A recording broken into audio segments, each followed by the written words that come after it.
Hello mga kabeshi, suspended man ang klase today sa Cebu City. Mag-lunch na sad ko sa Villas Cafe. With me on the pic is the owner Mrs. Maria Elena Gomez. This time, kuyog ang akong kabeshi nga si Jay Safra ug ako siyang gipatilaw sa kong favorite na beefsteak.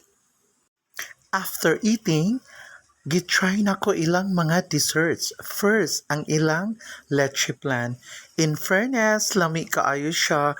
Ganahan ko sa iyang pagkatamis ug ang iyang texture. Next na kong gitilawan ang ilang banana muffin. Hala, uy, yummy kaayo.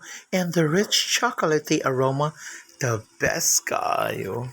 So, unsa pa inyong gipaabot? Try diri sa Villas Cafe. Barato na, lami pa.